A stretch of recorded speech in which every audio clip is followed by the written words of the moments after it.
Queridos irmãos, a paz de nosso Senhor e Salvador Jesus Cristo, com muita alegria que nós damos continuidade e sequência aos estudos bíblicos das nossas lições CPAD. Chegamos na lição de número 7, nós vamos tratar sobre o perigo da murmuração, com base em Êxodo 16, 1 a 7 e 1 Coríntios capítulo 10, versículo 10 e 11. Estudaremos, veja aí, o comportamento dos murmuradores. De acordo com os dois testamentos da Bíblia, o mal da murmuração estava no meio do povo de Deus, entre os israelitas nos dias de Moisés, nos dias de Cristo, como os escribas e fariseus. Na igreja em Jerusalém, no início, Atos 6 e 1, esse mal revela um comportamento inconveniente, um temperamento inquieto, indiretas, sarcásticas. O comportamento dos murmuradores é tão sério que chegou a ameaçar a unidade da igreja em Atos, se não fosse o cuidado dos apóstolos, Atos 6, versículo 1 ao 7. Então veja, continuando a aula extra, aula de reforço, nós estamos estudando a respeito do pecado da murmuração. Aí temos o título da aula, o perigo da murmuração. Então, de acordo com a nossa leitura do comentarista da lição, o pecado da murmuração está em toda parte desde o início da história do pecado. E nós chegamos agora para completar a primeira parte da aula, na nossa aula extra, mostrando exatamente o pecado da murmuração no seio da igreja. Veja Atos 6, versículo 1, mencionado na lição. Devido à multiplicação do número dos discípulos, houve uma murmuração da parte dos helenistas, os gregos, contra os hebreus, porque as suas viúvas eram esquecidas na distribuição diária. Logo, nós temos, veja, a expressão murmuração da parte dos gregos. Significa que a igreja começou, mas os problemas, pecados, não deixaram de acontecer.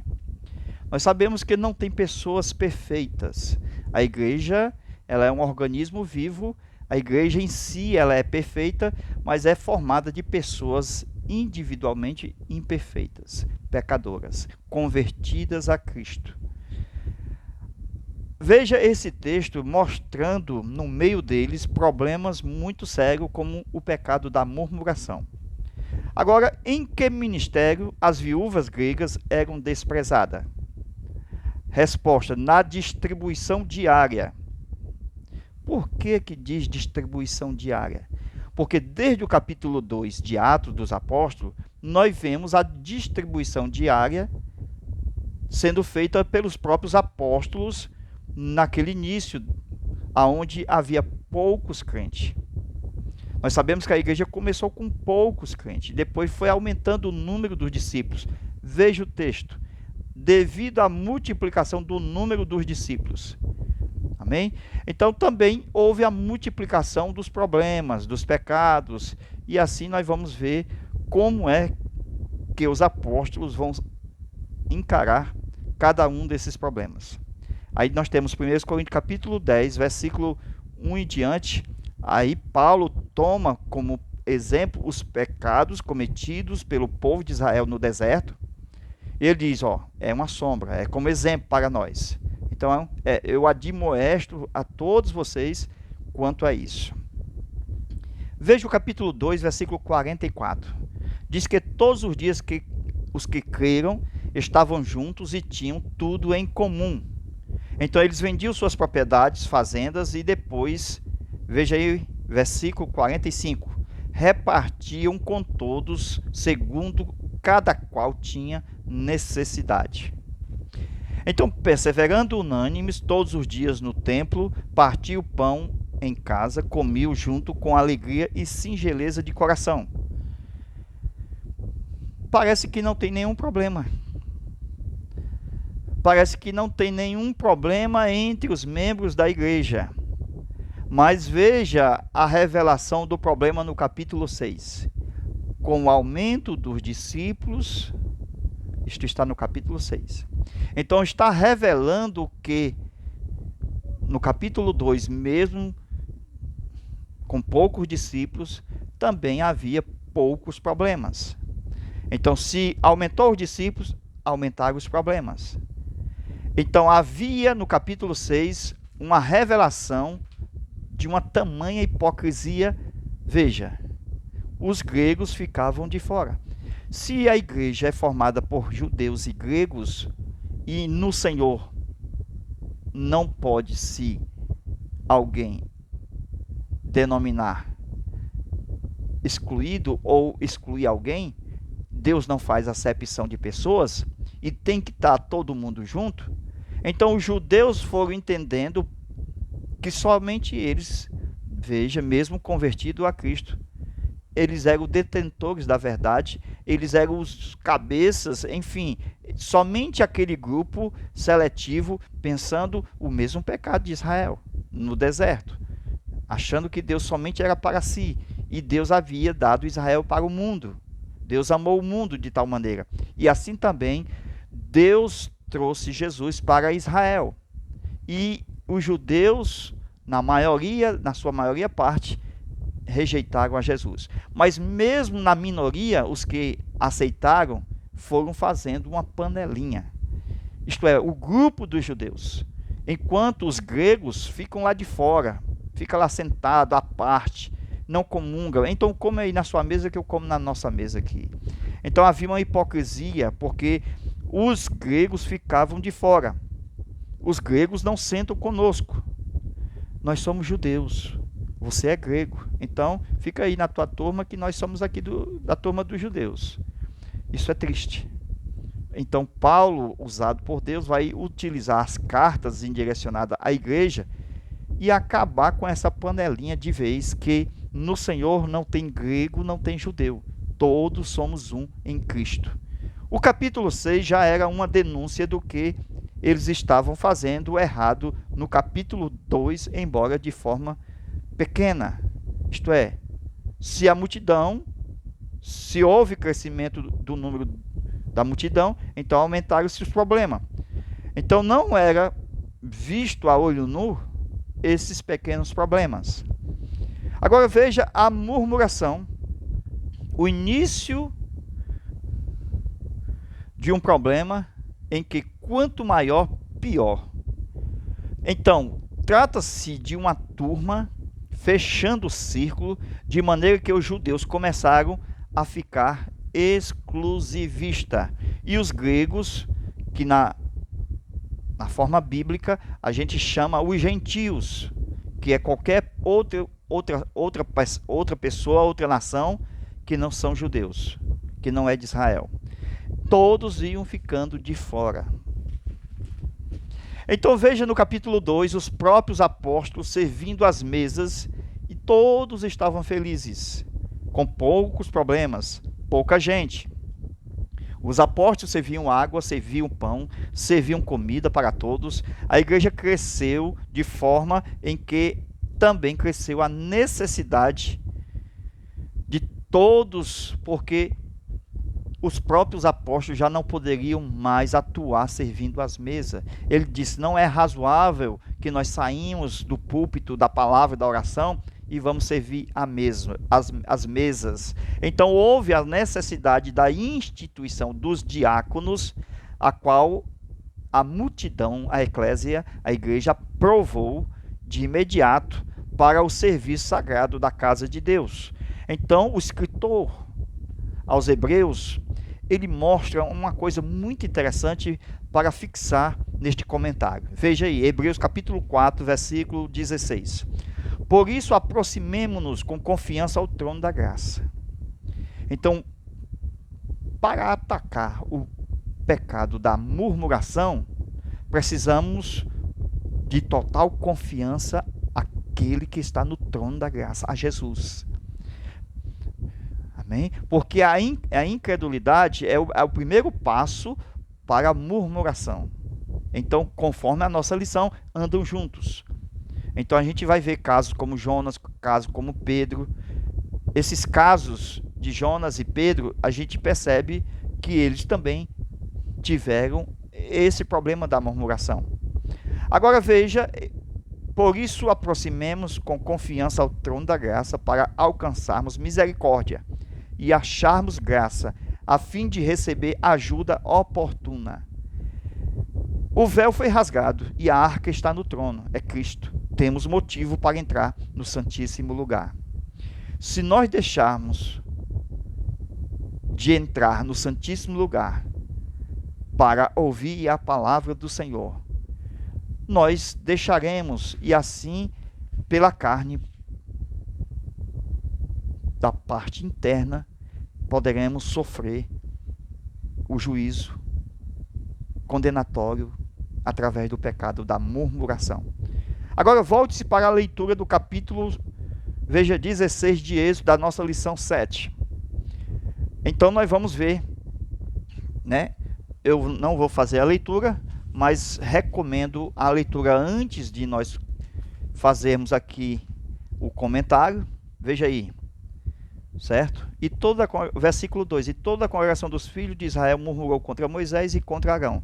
Então, toda essa leitura deve ser lida antes desse comentário, ok? Para não ficar muito longa esse comentário. Então veja o comentário a respeito da leitura bíblica em classe. No capítulo 16 do livro de Êxodo, nós temos as lembranças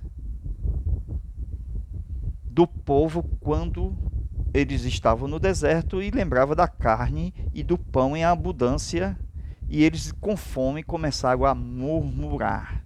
Então Deus, ele coloca o homem à prova. Essa é a realidade. Infelizmente as pessoas não entendem a prova de Deus. E todos que vão falhando e pecando e caindo, vão perecendo e sendo enterrados dentro da terra do deserto. E é isso que aconteceu com o povo lá naquele tempo de Moisés. O povo havia acabado de passar pelo Mar Vermelho, que significa o batismo nas águas. Presta atenção, mesmo nós sendo batizados nas águas, nós podemos correr o risco de pecar contra o Senhor, tentar Cristo. Os pecados de Israel aconteceu depois, que nós vamos citar aqui, 1 Coríntios capítulo 10, versículo 1 ao 10. Esses pecados mencionados ali aconteceram depois que eles passaram pelas águas do Mar Vermelho, significando que mesmo nós sendo batizados nas águas, passando pelas águas do Mar Vermelho, que simboliza para nós hoje, o cristão, o batismo nas águas, então tem como o cristão pecar contra Cristo, contra Deus. Entendeu aí? Então o povo havia acabado de passar pelo Mar Vermelho e estaria pronto para participar da mesa do Senhor que havia sido preparado no deserto. Então Deus havia preparado uma mesa no deserto para o povo se deleitar, pão e água. Agora veja, símbolos perfeitos da mesa do Senhor. Pão representa o corpo e água aqui na representação do sangue do Senhor Jesus. Então Paulo descreve esse acontecimento em ordem. Atenção, ele fala primeiro passando pelas águas, depois comeram e beberam da bebida espiritual. Ok? Interessante essa parte. Então veja, Paulo mostrando esta ordem, que depois que nós passarmos pelas águas, estamos prontos para participar da mesa do Senhor, mas o povo murmurou contra Moisés e contra Arão. Quando alguém torna-se um murmurador contra a sua própria liderança, ele está murmurando contra o próprio Deus. Se Deus constitui a liderança para estar à frente do povo, se o povo murmurar contra a liderança, automaticamente está murmurando contra Deus. Então, veja, o povo murmurou. Agora, por que eles murmuraram? Será que eles não iam comer carne mais? Eles comiam carne e levaram o gado. Eles tiravam, enfim, por que eles não comeram mais a carne lá no deserto? O Senhor os colocou à prova. Se o Senhor os colocou à prova, então eles não podiam comer agora da carne do gado que eles trouxeram do Egito. Então, observando essa parte aí, veja, Êxodo 16, versículo 2, e toda a congregação dos filhos de Israel murmurou contra Moisés e contra Arão no deserto. Agora veja a prova de Deus. Quando ele prova os crentes, mesmo passando pelo batismo nas águas, Deus preparando uma mesa no deserto e o povo murmurando contra Deus e contra Moisés. Deus queria imunizá-los das enfermidades durante o tempo em que passariam em todo o deserto. Então o maná tinha todo tipo de anticorpos necessários para o povo, um verdadeiro alimento, medicina, vitamina, um complexo de vida que eles não conheciam, mas eles queriam era carne. Eles queriam, segundo o modelo, os moldes do Egito. Então, falando sobre isso, Jesus, no Novo Testamento, ele disse: se comer a minha comida que eu der, eu vos dou a vida eterna. Mais uma vez, Jesus falando no contexto deste episódio da narrativa do Êxodo, capítulo 16, aonde o povo murmurou contra Deus. Então Jesus diz o seguinte: se comeres a minha comida que eu vos dou, que eu dei, comereis a minha comida e tereis vida em vós mesmo, pois estava falando do verdadeiro pão do céu. Veja João, versículo 31 do capítulo 6. Veja que a comida que Jesus dava, o pão do céu, lhes concedia poder para a ressurreição. Glória a Deus. O maná veio do céu, símbolo de Cristo, o verdadeiro pão do céu. Deus na terra, feito homem, porque o maná era um tipo de Cristo, veio do céu, deve ser buscado, é o nosso pão de cada dia, porção diária, porção contínua de cada dia, significando a necessidade contínua da nossa comunhão. Veja a oração do Pai Nosso. Pai nosso que estás no céu, santificado seja teu nome, venha a nós o teu reino, seja feita a tua vontade, assim na terra como no céu. O pão nosso de cada dia, o maná. O pão nosso de cada dia, o pão do céu, a palavra. Então veja a necessidade da continuidade da nossa comunhão com Ele na mesa do Senhor. Versículo 4 de Êxodo 16. E assim vos porei à prova, para ver se andam na minha lei ou não. Quando murmuramos contra os nossos líderes espirituais, estamos murmurando contra quem eles representam, isto é, o próprio Deus. A glória do Senhor que estava tão perto e que tão perto estava, que lhes protegia, agora estava longe no deserto, por causa da murmuração. Então, isto significa que ao murmurador, ele vai perdendo o privilégio da gloriosa presença de Deus, como ele tinha antigamente. Então Deus vai se afastando por causa das nossas murmurações. O maná descrito no versículo 13 do capítulo 16 de Êxodo é o alimento de alta qualidade, refrigerado, bem empacotado por Deus, com orvalho. Cristo era o tipo desse alimento. Veja, uma coisa miúda. Veja Salmo 8:5. Cristo feito homem, menor do que Deus. Ele não teve por usurpação ser igual a Deus. Então ele tornou-se homem. E como homem, menor do que Deus. Veja, o coagulado significa a encarnação. Porque esta era a forma do maná. Tipologicamente, Cristo. João 1:14. Veio do céu, era celestial. Estava temporariamente entre os homens. Filipenses 2, versículos 5 ao 8. Aquilo que os olhos jamais viram e os ouvidos jamais ouviram é o que Deus tem preparado para aqueles que o amam. Então Deus tem uma surpresa que eles não tinham visto, nem viu no Egito, nem viu em Canaã, e agora estava mostrando no deserto. Glória a Deus.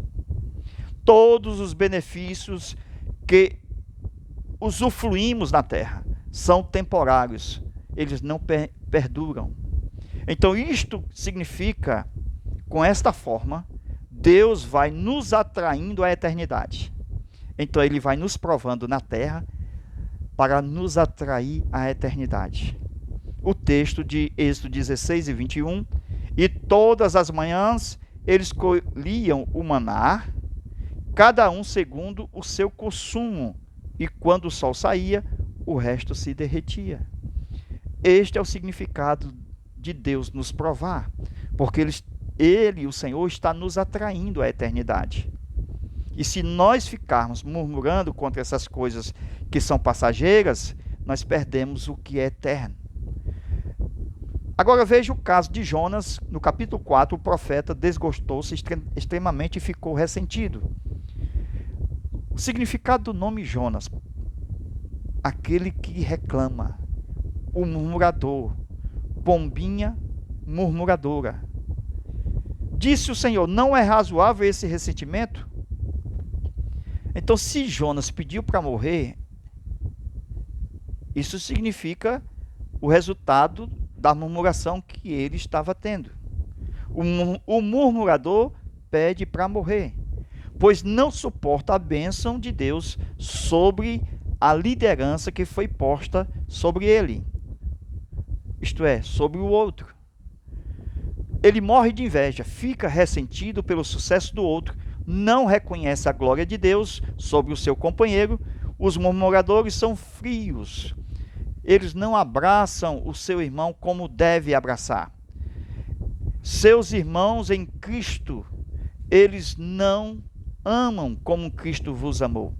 Eles não concordam com seu líder, se retira e vai fazer a sua própria cabana. O crente ressentido, o crente murmurador, como Deus fica olhando para ele. Você já parou para pensar como Deus olha para um murmurador? Veja o que o murmurador fez: uma cabana. O que significa? É que ele quer uma independência de Deus. Independência. Ele foi para a cabana. Ele estava dizendo: o meu futuro aqui vai ser nessa cabana. Não preciso estar com meus irmãos. Eu vou para aquela cabana. Então é o fim do seu ministério, atrás de sombra e água fresca. Deus fez crescer uma boboreira. Agora, aquela boboreira, veja a prova: no outro dia morreu. Mais uma vez Jonas ressentindo, mais uma vez Jonas murmurando e Jonas pedindo a morte. No outro dia, a boboreira morreu. Assim será a cabana que o murmurador ele faz, achando que vai ter prosperidade. Mas Deus faz uma boboreira bem pertinho da cabana para ele ver como é o resultado e o fim do seu sonho naquela cabana. Então começa a luta e não para de terminar. Isto é, começa mesmo que termine, começa de novo.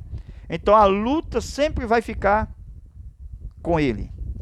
Agora veja, no outro dia um bichinho devorou a boboreira, significando que o sonho do murmurador acabou. O murmurador havia recebido a palavra com alegria, mas não tem raiz em si mesmo, antes é de pouca duração. Se ofende rapidamente, ele seca, ele murcha. Veja que o murmurador, ele nasceu, ele cresceu, foi ordenado, foi ministro, mas por não ter raiz, o sol secou ele. Ele pede para morrer e diz: é melhor morrer do que viver. Fica doente em suas emoções. Para concluir a história de um outro murmurador, veja Pedro, o apóstolo de Jesus. Como é o nome do pai de Simão Pedro? Jesus disse o seguinte: Simão Barjonas. Bar significa filho, Jonas é o pai. Então, lembra Bartimeu? Bar, filho, Timeu é o pai. Então, aquele cego, filho de Timeu. Então, Jonas, Pedro, filho de Jonas. Simão Bar Jonas, ok? Então, tal é o nome, tal é a pessoa. Jonas quer dizer o reclamante, o murmurador, o rebelde. E Pedro tinha um pai igual. Tal é a pessoa, tal é o nome. Não quis receber no ministério Paulo, enviou Paulo para Tarso para ver se vai dar fruto. E Paulo ficou por muitos anos lá. Agora, lembra de Barnabé, que foi atrás de Paulo? Pois bem. Agora, como Pedro tratava João e Jesus? Você já parou para pensar? Não tinha uma boa convivência. Ele desprezava João, ele negou Jesus por 3 vezes. Então era um obreiro incrédulo, negou Jesus por 3 vezes. Pensemos nisso. Cuidado, estamos vivendo os últimos dias da igreja na terra. E há o pecado da apostasia.